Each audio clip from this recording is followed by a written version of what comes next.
have our goals, we all have our body. And we want to do what's best for all of those things, which again is so individual and dependent on so many factors, you can't copy somebody else to achieve those things. And by doing so, you very much risk actually hindering your progress and hindering your happiness just to try and fit in the shoes of somebody else.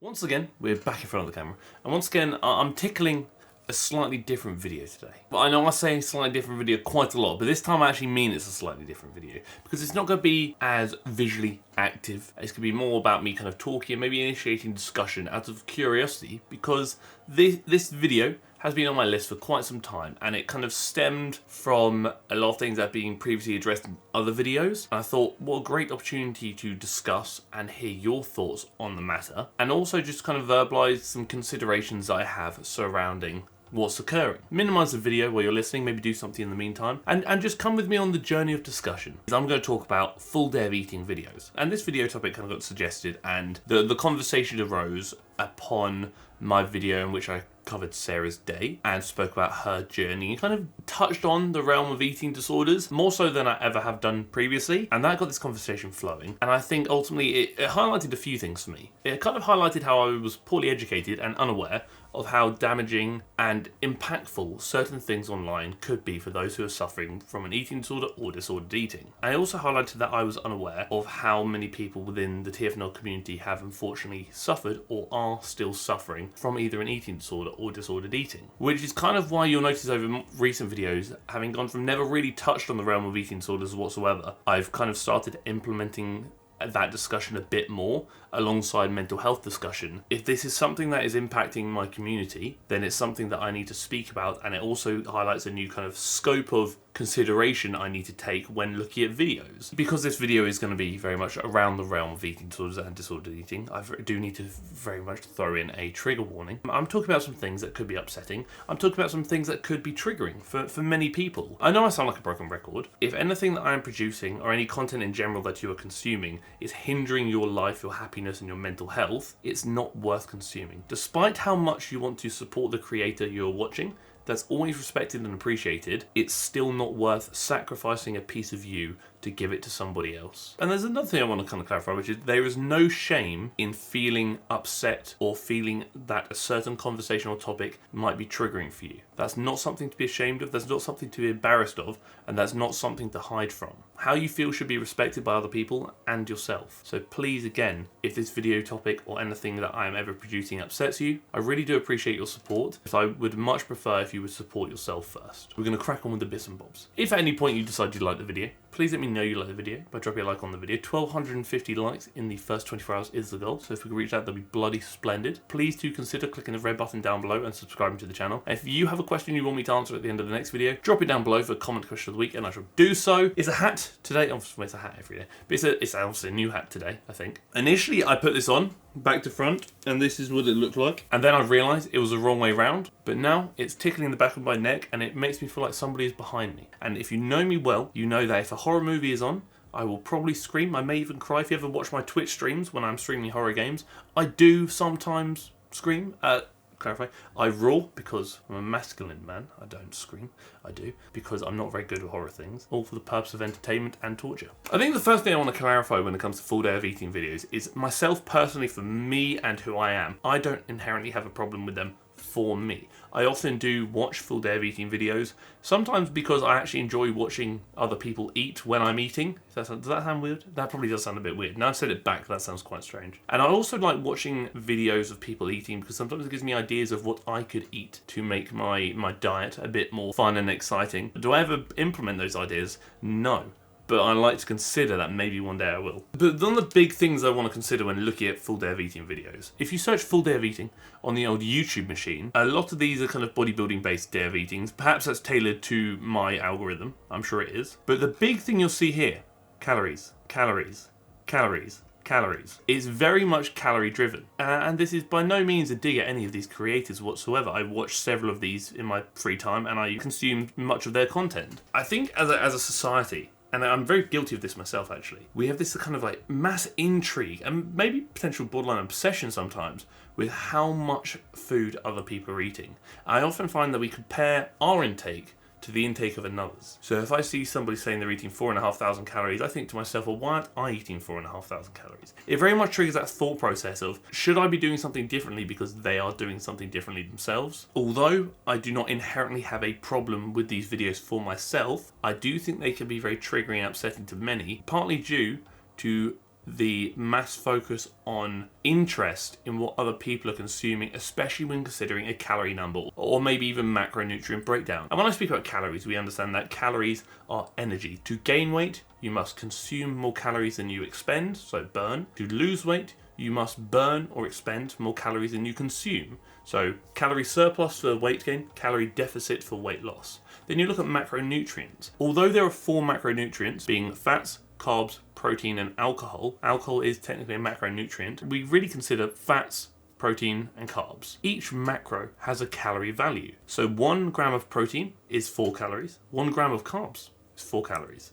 1 gram of alcohol is 7 calories, and 1 gram of fat is 9 calories. So when you have a calorie number of, let's say, 2,000 calories, that number is made up of macronutrients. And like I said, we primarily consider fats, carbs, and proteins. You'll eat a certain number of fats, carbs, and proteins to take you to that 2,000 calorie mark. And that's essentially how macro tracking works. You give yourself a guideline of how much of each thing you want to consume, and you eat within those guidelines near enough, bit of leeway here and there, to then reach your calorie goal. Do I think everybody should do it? Absolutely not. I think realistically you must eat in the manner that is best for you, be that calorie tracking, be that wing it, whatever you want to do, you eat in the manner that you can remain most consistent with. And you eat in the manner that best aligns with your goals and your mental health. Because a lot of times people can get too fixated on the numbers and essentially dictate their worth or maybe success of a day based on how many calories they ate that day or based on how close they came to their calorie target. I might say to myself, well, I've got to eat X amount of calories on this day. If I don't hit those calories, I've failed that day. That day is a failure. And I feel bad about myself. It's not a healthy mindset to have. That's very much a kind of product of disordered eating. So that's why I'm kind of a little bit wary. Although if you do it in a manner that's as healthy and sustainable as possible, knowing exactly how much you're consuming, how much you're expending is really effective when looking at optimizing progress for like weight loss and weight gain, whatever it may be, but it's not necessary. It's also not for everybody, and it can be quite damaging for a lot of people, which is why I always preach you must do what's best for you. And oftentimes we find ourselves comparing, like I said, what other people are eating versus what we're eating, and we feel like, well, if they're doing this, maybe we should as well. This also kind of goes into the realm of exercise as well. You see somebody do an exercise, you think, well, if they're doing this exercise, should I be doing this exercise too? And the answer is probably not. Everybody's different. Calories and macronutrients are very unique to the individual. You have 2 people that look very similar, doesn't mean they're going to have to consume the same amount of food. You've got to consider muscle mass, you've got to consider height, you've got to consider goals. There's so many factors to consider that influence metabolic rate, all sorts. I do think this comparison of calories and this maybe over-reliance on a number can trigger that kind of disordered eating, which unfortunately can very much develop into an eating disorder. When mental health is involved to any extent, that's an area where you have to be extremely careful. Am I a qualified eating disorder recovery coach? Absolutely not. Have I personally dealt with an eating disorder myself? I have not. I will put my hands up and admit that my eating is likely disordered, and I also acknowledge, as I previously stated, that a lot of you watching this video unfortunately have dealt with or are currently dealing with an eating disorder or disordered eating. That's why I feel like it's appropriate and necessary for me to maybe have these conversations and open up this conversation to maybe highlight, is this having more of an impact on you than you might think? Or maybe highlight to somebody who has not dealt with an eating disorder or similar some of the potential dangers and concerns to consider when looking at these types of videos. I know the comparison message I will often preach lingers throughout a lot of my videos. It very much does come down to you versus you. You must not compare what you're doing to that of another. You must not compare your calorie intake to that of another. You must not compare your progress to that of another. You must not compare your workout and your exercises to that of another. At the end of the day, we all have our path, we all have our journey, we all have our goals, we all have our body, and we want to do what's best for all of those things, which again is so individual and dependent on so many factors. You can't copy somebody else to achieve those things. And by doing so, you very much risk actually hindering your progress and hindering your happiness just to try and fit in the shoes of somebody else. And then flip it around, you sometimes look at other videos where you might see Stephanie Sanzo, for example, where she's consuming 1,395 calories here, and you might think that's a lot, you might think that's not enough. And again, you might either bump up your intake to this, you might even reduce your intake to this because you see this individual do it. And if Stephanie's doing it, maybe you should too. But that's not how it works. And the fact that you almost have to label and declare that you're going to eat dessert during your full day of eating is concerning in itself. That almost implies that dessert is bad and like enjoying sweet treats are bad for you, when in reality it's not. I think there's this big idea of good foods and bad foods. I think labeling a food to be good or bad places too much value on that food from like an emotional standpoint. There are some foods which are more micronutrient dense, where they're full of the good stuff, the vitamins and minerals, the good stuff. And there are some foods that aren't particularly micronutrient dense and maybe very processed. Doesn't mean they're good or bad. They're just foods. Food is food. Food is, to an extent, very much fuel. And you must eat however makes you happiest and however helps you achieve your goals in the best possible means. And when I say best possible means, I don't mean optimal, get from A to B as quickly as possible. What I mean is optimal for you. Get from A to B in the most consistent, healthy, sustainable and enjoyable way possible. Optimal for one person isn't necessarily optimal for another. That's not just with eating, that's with training and many other facets of fitness and life, because for some people watching this video, they may be unaware of how much of a negative impact consuming content surrounding how many calories another individual is eating could actually be negatively impacting them. Again, if you place too much reliance on calories and you place too much reliance on the number of things, you then start developing a bit of a questionable relationship with those things. Same thing with scale weight, for example. If you weigh yourself obsessively and you essentially dictate your worth and your success and your value by how much you weigh on a scale, is that really healthy? Nor is it always an accurate representation of your progress. A great display of progress is progress. So when looking at resistance training, are you lifting more? Are you doing more? Are you progressively overloading each week? Yes, fantastic, you're making progress. When looking at weight loss, do you look better?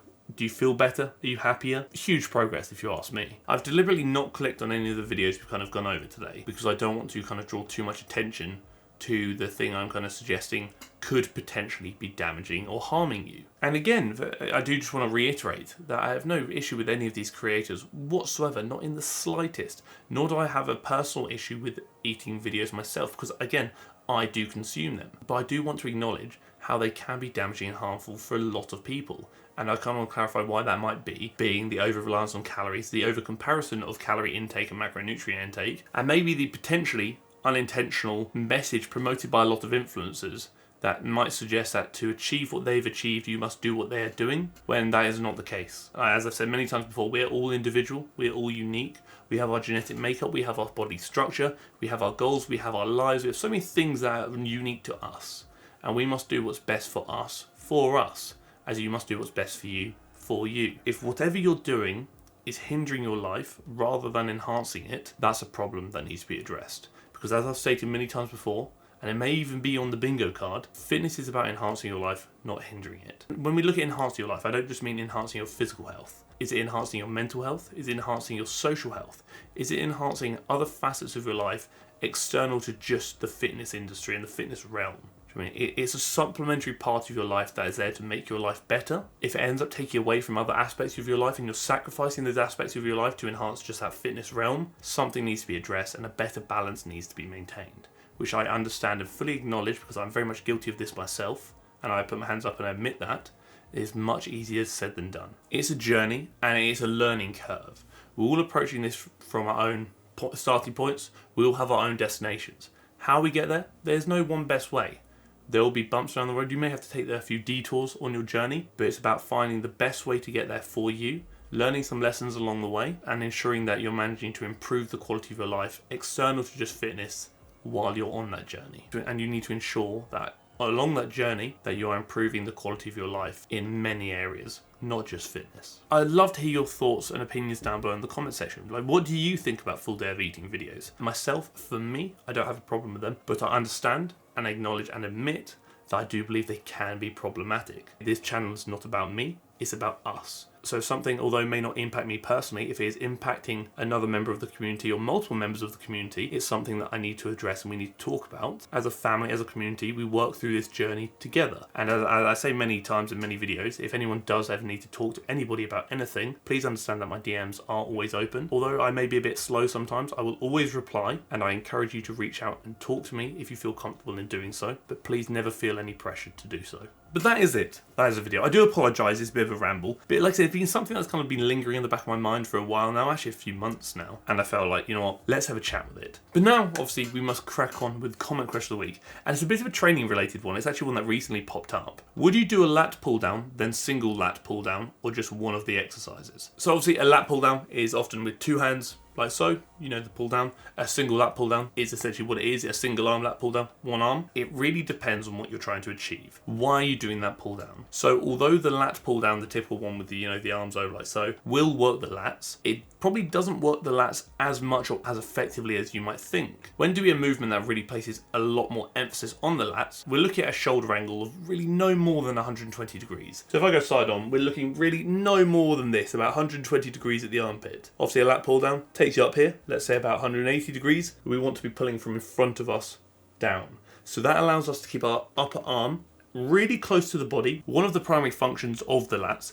is that adduction of the upper arm. So keep that upper arm close to our body. So like I said, when we're doing a pull down and we're out like so, we pull down, that upper arm is not very close to our body. We're in front of us, that's much better, but it could be even better if it's a bit lower. So what I would do personally, depending on, again, what you're trying to achieve and maybe what area of the lat you're trying to place great emphasis on, because there are kind of three primary areas of the lats, and although you can't ever isolate a single area of a muscle, you can place great emphasis on that area. And by that I mean, you look at the anatomy of the lats, which is probably on screen now. The top portion is going to be very much thoracic fibers. The middle portion is going to be the lumbar fibers, and that lower portion down here is going to be the iliac fibers. I need to get on TikTok, but I had a really good idea regarding a TikTok on this. High to low is probably more iliac. Mid is probably more lumbar. Low to slightly higher, probably more thoracic, so it's almost like opposites. I'd probably do a lat pull down with maybe like a neutral grip if you can, slightly leant back, keeping that upper arm at 45 degrees, as being shown on screen now, I hope, to target more of the mid upper back. And then I'd probably do a single arm lat pull down, again, as being shown on screen now, to target more of the lats, specifically placing great emphasis on the iliac, so lower fibers of the lats. That's how I'd do it. So I'd almost do both of those movements in one session if you want to,